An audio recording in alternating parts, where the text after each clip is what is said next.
Gynecology is a branch of medicine that focuses on the health of the female reproductive system, namely the uterus, vagina, ovaries, and fallopian tubes.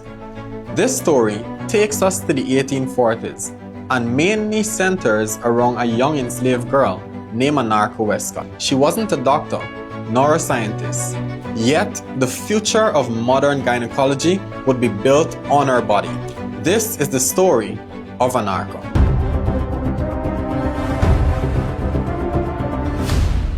ANARCHA was born in the year 1828, during a time when millions of African Americans were enslaved in the United States.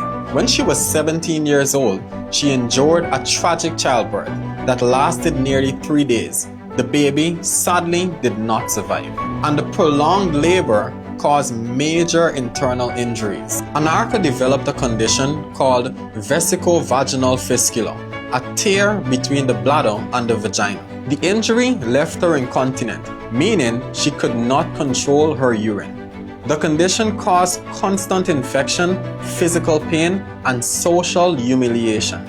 At the time, there was no known cure. This is where we introduce Dr. J. Marion Sims, a fairly well-known doctor at the time who believed that he could cure fistula through his methods. But to perfect this procedure, he needed human subjects, and enslaved women could not refuse. Between the 1840s and early 1850s, Sims performed dozens of experimental surgeries on enslaved women. Most notably, 3 enslaved women, ANARCHA, Lucy, and Betsey. ANARCHA, however, endured at least 30 surgical procedures as Sims attempted to perfect his techniques. Might I note, none of which were performed with anesthesia, although anesthesia was available to medical practitioners of that time. Another misconception that fueled this level of malpractice was that black people could not feel the same pain as white people, coupled with being viewed as an inferior race overall. Other doctors were sometimes invited to watch these procedures as Sims experimented, totally disregarding the privacy of his enslaved patients, especially the one who suffered the most, ANARCHA. These surgeries were painful, invasive, and repeated again and again.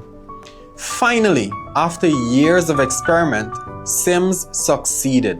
He developed the first effective surgical technique to repair vesicovaginal fistula. This procedure would go on to save countless women around the world, but the cost had already been paid by women like ANARCHA. With the success of his surgical methods, Dr. Sim became world famous. He was even later called the father of modern gynecology. His work led to the foundation of one of the first hospitals for women in New York. Medical textbooks praised this innovation. Statues were even erected in his honor. But the women whose suffering made the breakthrough possible were largely forgotten. For generations, their names were barely mentioned in any of the stories of this great medical progression. It is important for us to remember the facts of history, and if we would only look back, there are many, many lessons to learn. ANARCHA, Lucy, and Betsey are the mothers of gynecology. Their pain and suffering helped to create life-saving surgical techniques used across the world. But their story also raises difficult questions about ethics and race. And now their names are finally being spoken again. Because the history of modern gynecology cannot be told without the women who endured excruciating pain to make it possible.